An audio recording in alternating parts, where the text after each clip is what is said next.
କୋଉଠି ସୁଟିଂ ଚାଲିଛି? ସୋନପୁର ଆମର ବଲାଙ୍ଗୀର ସୋନପୁର। କାଲି ଯାଇଥିଲି ପୁଷ୍ପା 2 ଦେଖିବାକୁ। ହଁ ହଁ ଏଠି ତ ଟିକେଟ ଆଭେଲେବଲ ହଉନି, ଆମର ଯାଇକି ଏଠି ଦେଖିଲି, କୋଉଠି କହିଲ, ପାହାଳରେ ଯୋଉଟା ନାହିଁ, ହଁ ହଁ ଆଇନକ୍ସ ସିମ୍ଫୋନି। ସିମ୍ଫୋନିରେ ଦେଖିଲୁ। କିନ୍ତୁ ସିମ୍ଫୋନିରେ କିନ୍ତୁ ତୁ ସାଉଣ୍ଡ ସରାଉଣ୍ଡିଂ ଟା ପାଗଳା ଭଳିଆ ପାଇଥିବୁ କାନକୁ। ଅଲଗା ପ୍ରକାର ପୁରା, ମାନେ ସାଉଣ୍ଡ ଫିଲ୍ମ ବି ବଢିଆ ହେଇଛି ଭାଇ। ଆକ୍ଚୁଆଲି ତାଙ୍କ କମ୍ପାନୀରୁ ମତେ ଫୋନ ଆସିଗଲାଣି ହେଲା, କଣ ନା ଏଇ ଯୋଉ ଚଙ୍ଗ ଟା ନାହିଁ କି, ସେ ଚଙ୍ଗ ଟା ଜମା ଲଗେଇ ନାହାନ୍ତି ସିଏ। ଯୋଉ ଚଙ୍ଗ ଟା ବଣ ଭିତର ଆମର ମାଲକାନଗିରିର, ସେ ସର୍ଟ କିଛି ଲାଗିନି, ସେ 3 ରେ ଆସିବ। ଏଇଟା ହଉଛି କଥା। ନା ସେ ଚଙ୍ଗ ଲାଗିନି କାହିଁକି? ସେ ଯୋଉ ପାଣି ଭିତରେ କାଠ ବୋଉଛନ୍ତି, କାଠ ଲୋଡ କରୁଛନ୍ତି ସମସ୍ତେ, ସେଗୁଡା ଦେଖଉଛି। ନାଇଁ ଆମର ଯୋଉ ଚେଜିଂ କରୁଛୁ କୁକୁର ଫୁକୁର ନେଇ ବ୍ରହ୍ମା ମୁଁ ଆଉ ତାପରେ ସମସ୍ତଙ୍କୁ ନଟକେଇକି ବାଡଉଛୁ ହେଲା, ସେ ସିନ୍ ଗୁଡାକ ହେଇନି ଆଜି। ଆଚ୍ଛା, ସେ ଯୋଉ ଟୋକା ଭଡ ହଉଥିଲା, କଣ ସେଟା କୋରାପୁଟର ମାନସ, ସେ ଟୋଟାଲ ନାହିଁ। ସିଏ ଏତେ ଗପୁଥିଲା କଣ? କହିଲା ମିଟୁ ମିଥୁନ ନାହିଁ, ମୋର ଅଛି, ମୁଁ ଚନ୍ଦନକାତ ଲୋଡ କରୁଛି, ମୁଁ ଡ୍ରାଇଭର ହେଇକି ନେଇଯାଉଛି ଗାଡି। କିଛି ତ କାହିଁ ନାହିଁ। ସିଏ ତ 50 ଲକ୍ଷ ଟଙ୍କା କଣ ତାକୁ ମିଳିଛି କହିଥିଲା। ସେ କାହିଁ 50 ଲକ୍ଷ ଟଙ୍କା ମିଳିଛି, ମୁଁ ସୁନା 10 ତୋଳା କିଣିଛି, ଏତେ ଗପୁଥିଲା କାହିଁ? କଣ ତାର ମାନେ ହେଲା କଣ? ସେ ତ ଟୋଟାଲ ତାର କିଛି ଚିହ୍ନ ବର୍ଣ୍ଣ ହିଁ ସେ ସିନେମାରେ ତାର ନାହିଁ। ତେଣୁ ସିଏ କୋରାପୁଟରୁ ମାଲକାନଗିରି ବି ଯାଇନାହିଁ, ଏଇଟା ମୁଣ୍ଡରେ ରଖିଥା।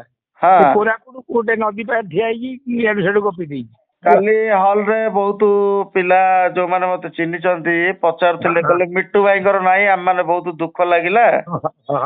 ଆଉ ଆମ ଗୋଟେ ଓଡିଆ ଆକ୍ଟର ଯଦି ସେ ସିନେମାରେ ଗୋଟିଏ ସଟ୍ ରେ ବି ତାଙ୍କ ଫେସ୍ ଥାନ୍ତା ବି ଆମେ ଗର୍ବ କରିଥାନ୍ତୁ। ଆଉ ମୁଁ କହିଲି କଣ କରିବା, ସେଟା ଯେହେତୁ ବାହାର ଲାଙ୍ଗୁଏଜ ସିନେମା, ତାପରେ ବାହାର ଇଣ୍ଡଷ୍ଟ୍ରି, ତେଣୁ ସେମାନେ କଣ କେମିତି ମଝିରେ ବି ସିନେମା, ମୁଁ ଯାହା ଦେଖିଲି କାଲି ବି ମଝିରେ ବହୁତ ଜାଗା କାଟି ଦିଆଯାଇଛି। ସିନ୍ ଗୁଡା କାଟିଦେଲେ ଜଣା ପଡିଯିବ ନା। ତାପରେ ଡ୍ୟୁରେସନ ଟା 4 ଘଣ୍ଟା ହେଇଯାଉଛି, 3 ଘଣ୍ଟା 3 ଘଣ୍ଟା 40 ମିନିଟ୍। ତଥାପି ସିନେମାଟା ଏଇଥିପାଇଁ ଭଲ ଲାଗିଲା, ମୁଁ ବି ଟିକେ ଆଖି ପଲକ ପକେଇନି, ମାନେ ଦେଖିଲି ଯେ ସାଉଥ ସବୁବେଳେ କଣ କରୁଛି, ତା ନିଜର ଭାଷା, ତା ନିଜର ଟ୍ରାଡିସନ, ତା ନିଜର ପରମ୍ପରା, ତା ମନ୍ଦିର, ତା ଖାଇବା ପିଇବା, ଏଇଗୁଡା ଯୋଉ ଦେଖଉଛି, ଯୋଉ ଗ୍ରାଣ୍ଡିଅର ସିନେମାର, ସେଥିପାଇଁ ବେଶୀ ଭଲ ଲାଗୁଛି, ଉଠିବାକୁ ଇଚ୍ଛା ଲାଗୁଛି। ତାପରେ ତ ଆକ୍ସନ ଅଛି, ଆଲୁ ଅର୍ଜୁନ ଯୋଉ ପକେଇ ଚାଲୁଛି, ପାନ ଖାଇଲା ଭଳିଆ କଥା କହୁଛି, ସେ ତ ତାର ଗୋଟେ ୟୁନିକ୍ ଆକ୍ସନ ଦେଇଛି। ଏସବୁ ଦୃଷ୍ଟିରୁ ଭଲ ଲାଗିଲା। ତାପରେ ବିଜିଏମ୍ ଯୋଉ ବିଜିଏମ୍ ମାନେ କୋଟି କୋଟି ଟଙ୍କା ଖର୍ଚ୍ଚ ହେଇଛି। ବିଜିଏମ୍ କିଏ ଭଏସ ଦେଇଛି କହିଲୁ? ତଳପଡେ ଆମ ହିନ୍ଦୀର ଗୋଟେ ଆର୍ଟିଷ୍ଟ ତା ପାଇଁ ଭଏସ ଦେଇଛି।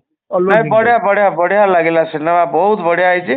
ତମେ ମିଟୁ ଭାଇ ଯଦି ଗୋଟିଏ ଖାଲି ସଟ୍ ରେ ତମ ମୁହଁ ଟା ଖାଲି ସଟ୍ କିନା ଖାଲି ପଳେଇଥାନ୍ତା ବି ହଲ ରେ, ବିଶ୍ୱାସ କର, ମାନେ ଅଲଗା ପ୍ରକାର ମୋ ଫିଲିଙ୍ଗସ୍ ଫିଲ୍ ହେଇଥାନ୍ତା। ଶୁଣୁ ମତେ ଯାହା ଖବର କାଲି ଆସିଲା, କାଲି ହେଲା, ଅଲରେଡି ମୋର ଯୋଉ ବ୍ରହ୍ମା ସହିତ ଥିଲା ଚେଜିଂ, ମୋର ଯୋଉ ଇଏ ଆସୁଛି କୋଉ ବେଶରେ, ଏଇ ମଜଦୁର ବେଶରେ ଆସୁଛି କିଏ, ଶେଖାବତ। ତାପରେ ଆମେ ବାଡଉଛୁ, ମୁଁ ଯୋଉଠି ବାଡଉଛି ସେଠି ଆସିକି ସେ ମତେ ଲୁକ୍ ଦଉଛି, କ୍ଲୋଜ ଯାଇଛି, ସେ ସବୁ ସଟ୍ ମୁଁ କରିଛି 15 ଦିନରେ ଭାଇ। ଆଚ୍ଛା। କିନ୍ତୁ ତାପରେ ମୁଁ ବର୍ତ୍ତମାନ ଖବର ପାଇଲି ଯେ ସିଏ ଏଗୁଡାକ ପାର୍ଟ 3 ରେ ଆସିବ, ସିଏ ଯାହା କହିଲେ। କିନ୍ତୁ ମୁଁ ଏଇଟା ତତେ କହିଲି, ମୋର କାହାକୁ କହିବାର ନାହିଁ, କାରଣ ମୁଁ ଡିକ୍ଲେୟାର କରିସାରିଛି ଯେ ମୁଁ ଓଡିଆ ଫିଲ୍ମରେ ରୋଲ କରିବି, ଅନ୍ୟ ଭାଷାଭାଷୀ ଫିଲ୍ମରେ କେବେ ଆଉ କରିବି।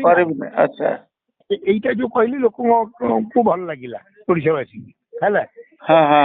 ତେଣୁକରି ବର୍ତ୍ତମାନ 3 ଟା ଆସିଗଲା ପରେ ଆମେ କନଫର୍ମ ହେଇଯିବା। ଆଉ କଣ ଅବି ଆଉ କାହାକୁ କିଛି ନ କହି କେବଳ ଓଡିଆ ଫିଲ୍ମ ପଳେଇ ସୁଟିଂ କରିବା, ବାସ୍ ହେଲା। ନାଇଁ ମୋ କହିବା କଥା, ତମକୁ ଯୋଉ ଡୋମିନେଟ କରିକି ସେ ମାନସ ଏତେ ଗପୁଥିଲା ଯେ ମିଟୁ ମିଥୁନ ସିନ୍ କାଟି ଦିଆଯାଇଛି, ମୋର ଅଛି, ସିଏ କଣ ସର୍ବଜ୍ଞ, ସିଏ ଜାଣିଲା କେମିତି?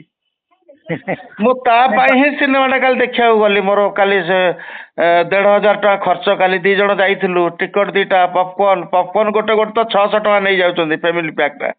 ତାପରେ ଗୋଟେ କାମ କରିବୁ, 1,500 ଗଲା। ମୁଁ କହିଲି କାଳେ ସେ ଟୋକାଟା ଟିକେ ବି ତା ମୁହଁଟା କହିଲେ ଦେଖିଦେଲେ ମତେ ଖୁସି ଲାଗିବ, ଆମ ଓଡିଆ ଟୋକାଟା ଗର୍ବ ଲାଗିବ। ସିଏ ବି ନାହିଁ ଟୋଟାଲ ତା ଦେହରେ, ଖାଲି ଗପ, ଚେନ୍ ମେଚେ ପକେଇକି କଣ ମଝିରେ ଗପିଲା ଯେ ଅଛି ପୁଷ୍ପା 2 ରେ ମୁଁ ଅଛି ମିଟୁ ମିତୁ ନାହିଁ ମୁଁ ତା ପାଇଁ ଗଲି ମୁଁ କହିଲି କାଳେ ଇଏ ରହିଯାଇଛି କି ଦେଖିବା ତାର ଚିହ୍ନ ବର୍ଣ୍ଣ ଗନ୍ଧ କିଛି ନାହିଁ ତାର ବି କୋଉଠି ଦୁଃଖ ଲାଗିଲା ତମେ ଦି ଜଣ ଯୋଉ ବର୍ଷେ ହେଲା ମିଡିଆରେ ବାହାରୁଥିଲୁ ଆମେ ଆସୁଛୁ ଟିକେ ତମର ରହିଲାନି କି ତାର ବି ରହିଲାନି ଭାରି ଦୁଃଖ ଲାଗିଲା ମତେ। ନାଇଁ ମୋର କିନ୍ତୁ ଇଏ କଥା ହେଇଛି ଯେ ଯୋଉ କଥା ମୁଁ କାଲି ଶୁଣିଲି ଏବେ ଶୁଣ ଗୋଟେ ଶିକ୍ଷା ମିଟୁ ଭାଇ ତମକୁ ସାନ ଭାଇ ହିସାବରେ ମୁଁ କହୁଛି ତମଠାରୁ ବହୁତ ସାନ ଫୁଲ ଫୁଟିଲେ ବାସିବ ଚହଟିବ ଲୋକ ଅଟୋମେଟିକ ଜାଣିବେ ଏଠି ଗୋଟେ ଫୁଲ ଅଛି ବାସ୍ନା ହଉଛି ଯିବେ ଫୁଲ ତୋଳିବାକୁ ତମେ ଆଗୁଆ ଆଉ କିଛି କୁହ ନା କାଲିଠାରୁ ପ୍ରୋମିସ୍ କର କିଛି କୌଣସି ସିନେମା କୁହନି ଏଟା ଜଙ୍ଗଲ ଜଳୁଛି କରିବ ତମ ପଛରେ ବହୁତ ଲୋକ ଲାଗିଛନ୍ତି କେମିତି କଟେଇଦବା ଫ୍ଲପ୍ କରିଦବା ଆକୁ ବୁଝିପାରିଲ ଜମା କାହାକୁ କିଛି କୁହନି ସାଇଲେଣ୍ଟ ଥାଅ ଫୁଲ ଫୁଟିଲେ ବାସିବ।